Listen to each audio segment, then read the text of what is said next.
সবাই কেমন আছেন? আলহামদুলিল্লাহ আমরা সবাই ভালো আছি।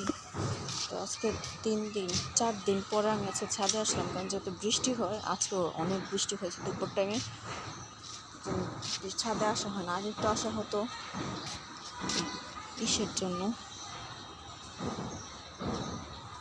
আগে একটু আসতাম পানি দেওয়ার জন্য, কিন্তু এখন তো পানি দেওয়া লাগে না, জন্য আসতে হয় না। লেবুগুলো পাড়া লাগবে, পাড়ার সময় হয়ে গেছে লেবুগুলো, আর স্টিকগুলো কাটা লাগবে। দেখি শনিবার দিন স্টিকগুলো কেটে ফেলবো।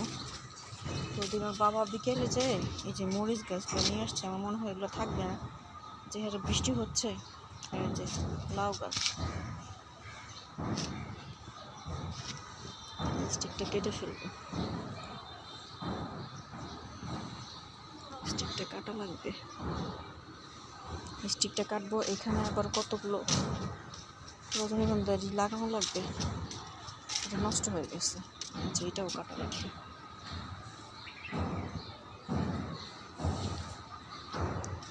নাইট গুণও হয়ে গেছে, এটা এখনো ফুটেনি নাইট গুণটা। এটা এত সুন্দর স্মেল, এত গ্রান হয়, মানে আম্মুর বাসায় যেটা বারান্দার মধ্যে, তো ছোট বারান্দা মানে এত গ্রান হয়, আর রুম সহ গ্রান হয়ে যায়, বিশেষ করে রাত করে। এই দেখেন শব্দ পেয়েছে আমার, দেখেন কেমন শুরু করেছে। এই আমার মেয়ে আসেনি, কিন্তু ওদেরকে খাওয়াবে, তারা দিচ্ছি, দেখেন খাওয়ার জন্য। আমার মেয়ে একটা অভ্যাস করে ফেলছে, ওদের বড় মেয়েটা, ওরা এখানে এসে ওদেরকে খাওয়ায়, ওরা আমাদেরকে দেখলে এরকম করে। একটু দিয়ে আসি খাওয়ার জন্য, যেহেতু এরকম করতেছে, একটু দিয়ে আসি আমি।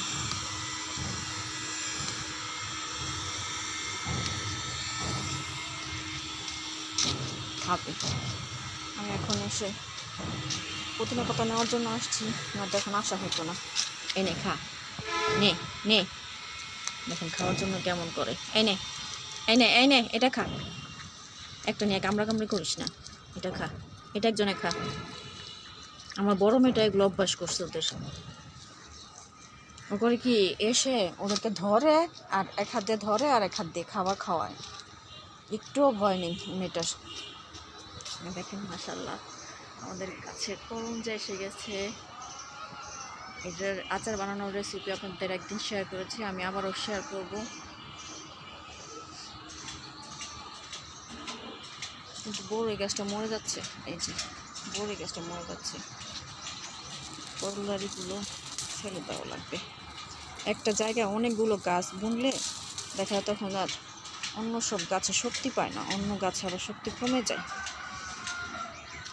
আমি এখন নেব কতগুলো পুদিনা পাতা। পুদিনা পাতা নেওয়ার জন্য আমি এসেছি এখন ছাদে, এখন আর আসা হতো না। 2 মেয়ে আসে, কাদা, ছাদ পিছিল হয়ে গেছে, একদম শ্যাওলা পড়ে গেছে, ছাদে পানি জমতে জমতে শ্যাওলা পড়ে গেছে। আমি মাদ্রাসা থেকে আসি, আস্তে আস্তে আমার 12:30 বেজে যায়। তো তখন দেখে এসে বাচ্চাদের রান্না টান্না করা, বাচ্চাদের গোসল টোসল করানো, ওদের খাওয়ানো, ঘরের টুকটাক কাজ করতে করতে দেখা যায় নামাজের সময় চলে যায়। তো এই জন্য আর আমি ছাদে আসি না, ছাদে একটু বাড়তি কাজ করবো বা অন্য কোনো বাড়তি কাজ করবো, সেটা করতে পারি না, সেটা আমার করা সম্ভব হয় না। এগুলোর মধ্যে কিছু বোনা লাগবে, যেগুলোর মধ্যে কিছু বুনবো। আমি বাসা থেকে মরে রাখাচ্ছি, কিন্তু আমি যে সময়ের জন্য পারতেছি না। এই না, এই যে একটা দেখেন, দেখুন আবার দেখে আমি চলে গেছি কিনা, এই জন্য সরে গেছে। মানুষের মধ্যে এত দুষ্ট এগুলা। এই যে মরিচ গাছটা ফুল আসছে, মরিচ গাছটা যদি তখন খরগোশগুলো না খেয়ে ফেলতো, তাহলে মরিচ গাছটা একদিন মরিচ ধরে যেত। একটু নিয়ে নিই, বেশি লাগবে না। তারপরে পুদিনা পাতা দেখে লোভ সামলাতে পারতেছি না। মাশাআল্লাহ বৃষ্টির জন্য এত সুন্দর হয়েছে। আর আমি নিয়ে নেবো পোলাও পাতা। এই কদিন শাশুড়ি আম্মু ভাত ভালোভাবে খেয়েছে, কোনো পোলাও পাতা দেয়নি, শেষ হয়ে গেছে ঘরের টি। আর আসতে হয়, বেশি বললাম বৃষ্টির জন্য আর আসা হয় না। কাউকে তো দিলে আবার শুরু হয়ে বলবে এতদিন ভালোভাবে ভাত খেয়েছি, দিতে পারো না, এখন আবার শুরু করছো দেওয়া। আমার কাছে দিলে কেন জানি একটা অন্যরকম ভালো লাগে, টেস্ট গ্রান আসে, তো আমার কাছে এত ভালো লাগে। আমি সব কিছুতেই খাই। পোলাও, বিরিয়ানি, খিচুড়ি, খুদের ভাত, সাদা ভাত সব কিছু দেখলে আমার ভালো লাগে। গাছগুলো মাশাআল্লাহ অনেক সুন্দর হয়েছে, তো বৃষ্টি হচ্ছে এই জন্য। তো এখন এই পর্যন্ত, ছাদ থেকে আল্লাহ হাফেজ, আর সবাইকে রজনীগন্ধা ফুলের শুভেচ্ছা।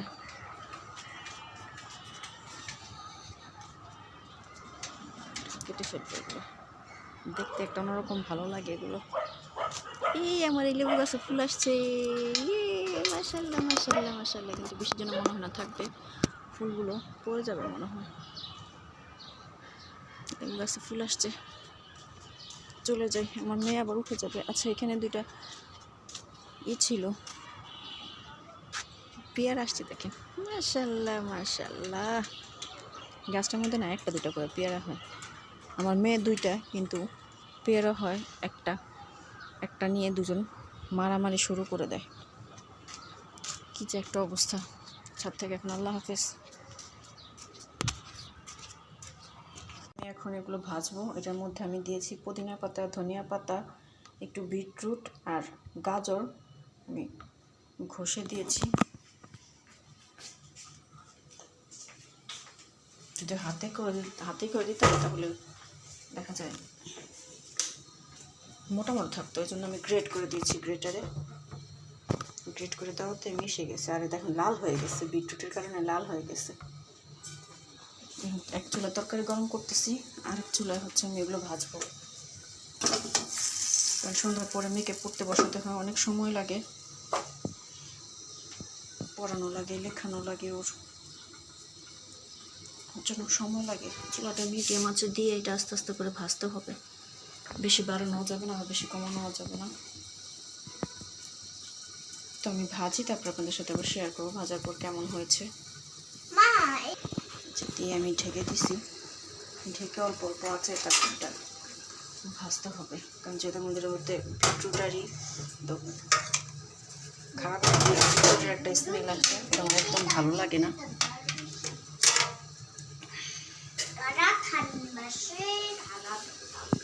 এইভাবে কে শুটকি শুকান দেখেন।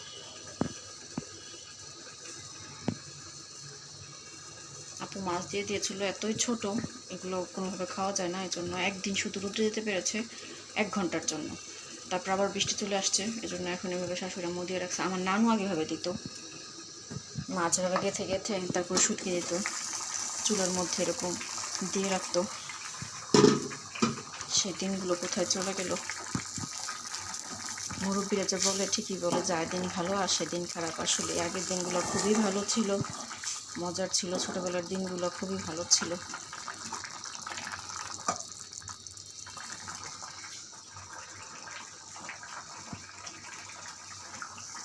আমি আস্তে আস্তে ভেজেছি, এটা এখন উল্টে দেবে, দেখুন কেমন হয়ে গেছে। লাল না হলে কালারটা দেখতে অনেক ভালো লাগতো, কিন্তু লাল হয়ে গেছে, এখন কালারটা বোঝা যাচ্ছে না।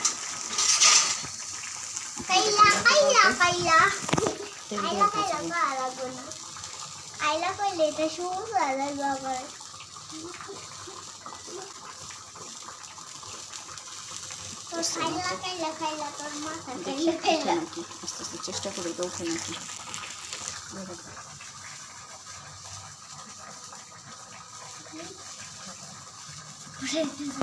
আমার এটা ভাজা হয়ে গেছে, সুন্দর হয়েছে। আরেকটা ভেজেছি, ওইটাও সুন্দর হয়েছে, কিন্তু প্রথমটা যে নষ্ট হয়ে গেছে। প্রথমটা আমি ঢেকে দিয়েছিলাম, ঢাকাটা আসলে ঠিক হয়নি আমার, এই জন্য আমার প্রথমটা নষ্ট হয়ে গেছে। তো এভাবে বাচ্চাদেরকে বানিয়ে খাওয়াতে পারেন, এটা একটা হেলদি একটা নাস্তা, সকালে হোক বা বিকেলে হোক বাচ্চাদের, বা টিফিনও দিয়ে দিতে পারেন বাচ্চাদের জন্য। এটার মধ্যে আছে গাজর, বিটরুট, এমনি আরও সবজি আপনারা অ্যাড করতে পারেন যার যার মতো, ক্যাপসিকাম, অন্য কোনো সবজিও আপনারা অ্যাড করে নিতে পারেন। এটা খুব বাচ্চাদের জন্য ভালো, বড়দের জন্য ভালো। তো আজকে এই পর্যন্ত, সবাই ভালো থাকবেন, সুস্থ থাকবেন। আমার চ্যানেলটা সাবস্ক্রাইব করবেন, লাইক কমেন্ট শেয়ার করবেন। যারা এখনই সাবস্ক্রাইব করেননি প্লিজ দয়া করে সাবস্ক্রাইব করে দেবেন। আল্লাহ হাফেজ, আসসালামু আলাইকুম।